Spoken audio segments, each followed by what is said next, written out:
जी, तो जैसे मैंने पहले कहा था कि everyone is a gangster until the real one. इसका मोहसिन नकवी ने जो काम किया है वो हमेशा याद रखा जाएगा, क्योंकि पाकिस्तान और पीसीबी के पूरी कैरियर के अंदर, पूरी हिस्ट्री के अंदर ऐसा दिन कभी नहीं था जो लास्ट यूएई वर्सेस पाकिस्तान वाला दिन हमने देखा है। आई नो कि आज हमारा मैच है पाकिस्तान वर्सेस इंडिया, और अल्लाह करे कि हम जीत जाएं, लेकिन मैं आज के दिन स्पेशली इस बात को इसलिए याद करना चाहता हूँ कि मोहसिन रकवी ने जो किया है, मेरा नहीं ख्याल कि वो इससे पहले किसी चेयरमैन ने, पीसीबी चेयरमैन ने किया हो। वो हुआ कुछ अब ऐसे है कि मैं थोड़ा सा दोहराना चाहता हूँ इस बात को कि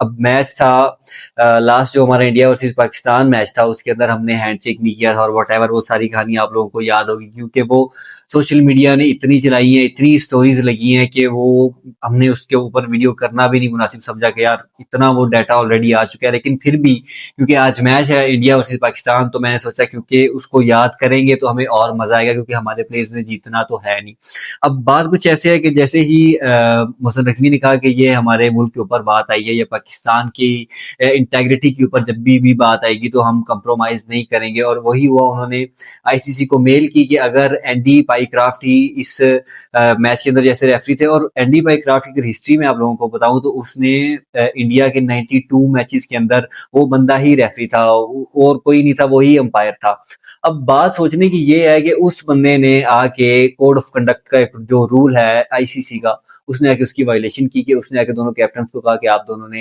हैंडशेक नहीं करना है। और वो हैंडशेक क्यों नहीं करना है, वो सारी वही बैक टू, अगर 1947 में जाएं तो वही हिस्ट्री है कि सूर्या कुमार यादव ने मोहसिन नकवी से हैंडशेक किया, जिसकी वजह से इंडिया वालों ने और उधर के इंतहा पसंदों ने और उनके फैंस ने और वट एवर, जो जो भी आप कह सकते हैं, उनकी पब्लिक ने एक रिएक्शन दिया, जिसकी वजह से सूर्या कुमार यादव ने मैच के बाद पाकिस्तान टीम के साथ हैंडशेक नहीं था किया। अब बात चलते चलते यहाँ तक आ जाती है कि यूएई वर्सेस पाकिस्तान मैच होना होता है, और उस दिन मोहसिन नकवी ये कहते हैं कि हमारी टीम स्टेडियम के अंदर नहीं जाएगी, और उससे पहले हमारी जो post match, sorry pre match जो प्रेस कॉन्फ्रेंस होती है, वो भी हमारी डिले कर दी गई इस वजह से कि हम नहीं आएंगे किसी प्रेस कॉन्फ्रेंस में। वो इसलिए तब जब तक आईसीसी ये हमें क्लैरिटी नहीं दे देता कि एंडी पाईक्राफ्ट जो है वो नेक्स्ट मैच के अंदर पाकिस्तान के रेफरी होंगे। अब हमारे सारे प्लेयर उधर होटल के अंदर मौजूद थे, लेकिन मैनेजमेंट ने और पीसीबी ऑफिशियल्स इनको पहले ही रोक दिया था कि कोई भी नहीं बाहर आएगा जब होटल से, जब तक हम आप लोगों को बताते ही नहीं है। और होता भी ऐसे ही है, मैच घंटा डिले हो जाता है, वो जो बैग्स हैं वो बस में रखे जाते हैं, लेकिन हमारे जो प्लेयर्स हैं वो लॉबी में वेट ही करते हैं कि जब हमें कहेंगे हम जाएंगे, अदरवाइज हम नहीं जाएंगे। लेकिन करते करते करते करते आईसीसी ने कहा कि जी आप स्टेडियम में आ जाएं और उधर आके बात करते हैं, बैठ के इसको रिजॉल्व करने की कोशिश करते हैं, क्योंकि पहले भी बहुत दफा ऐसी टर्म्स एंड कंडीशंस बनी है या ऐसी सिचुएशंस बनती है, उसके अंदर यूएई एक अच्छा अपना रोल प्ले करता है, और यूएई के ऑफिशियल्स ने मिल के इस मसले को सॉर्ट आउट करवाया। वो मसला सॉर्ट आउट ऐसे होता है कि जैसे ही हमारे हेड कोच माइक हैसन और सलमान अली आगाज जाते हैं, वो एक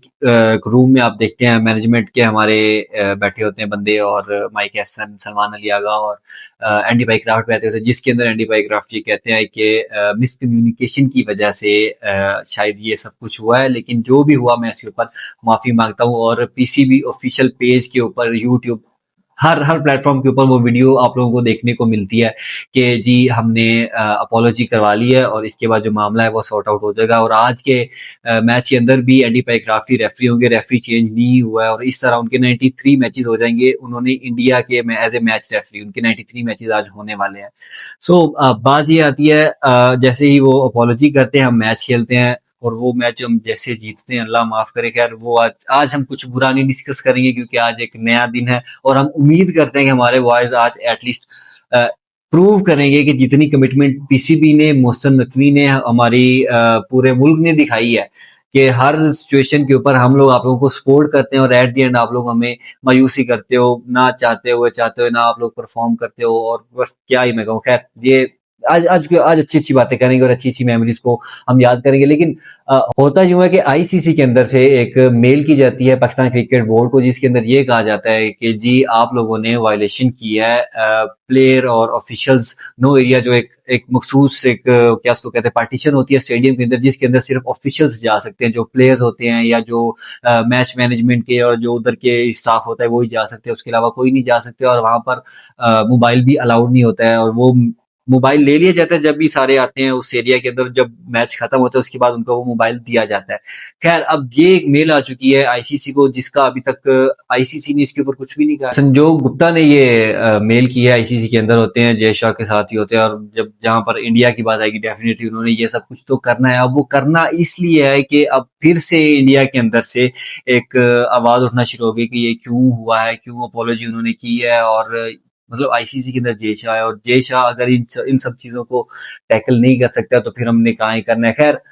एट द एंड ये सारा सिनेरियो बहुत अच्छा गुजरा उस दिन। मैं कहता हूँ बहुत अच्छी अच्छी चीजें हुई कि हमने अपोलॉजी भी करवाई रेफरी से और हम मैच जीत भी गए। और उस मैच के अंदर एक अंपायर था जिसने इंडिया वाले मैच के अंदर 5 दफा गलत आउट ही दे दिया था और उसको भी बॉल लगी। सो एक अच्छा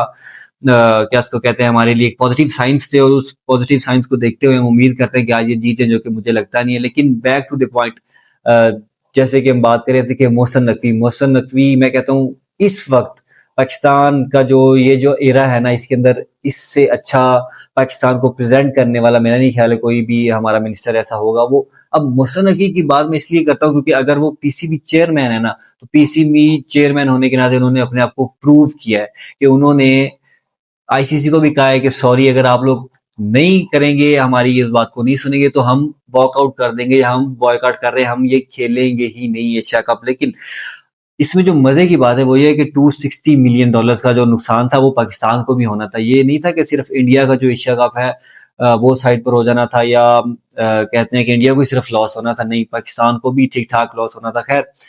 अब उम्मीद ये करते हैं कि ये जो भी हुआ, एक जो भी एक कहानी गुजरी पिछले दिनों के अंदर, इसके अंदर बहुत सारी वीडियोस देखी, बहुत सारी मीम्स देखी, लेकिन अब बात यह है कि आज का दिन हमारे प्लेयर्स प्रूव करें कि उन्होंने भी इस चीज को फील किया। और मोहसिन नकवी ने भी कह दिया, अगर अभी तो हम सपोर्ट करेंगे अपने बॉयज को। मोहसिन नकवी ने कहा है कि हम उनको सपोर्ट करेंगे और प्रे करेंगे कि वो अच्छा खेले, लेकिन अगर वो नहीं खेलेंगे, वो वापस जैसे ही आएंगे, हमारे पास अच्छे मैनेजमेंट्स हैं, हमारे पास अच्छे कोचेज हैं, हम बैठ के बात करेंगे और सॉर्ट आउट करेंगे कि वो क्यों नहीं उधर परफॉर्म कर पाए। खैर, अल्लाह ना करे ऐसा टाइम आए और हम ऐसा कुछ देखें, लेकिन उम्मीद यही करते हैं कि आज ये जीत जाए। तो मिलते हैं अगली वीडियो में। और ये सारा सिनेरियो मैं इसलिए बता रहा हूँ क्योंकि एक प्राउड मोमेंट है हम सबके लिए, सो इसको सेलिब्रेट करना है और आज पाकिस्तान को सपोर्ट करना है। मुझे दीजिए इजाजत, अल्लाह हाफिज।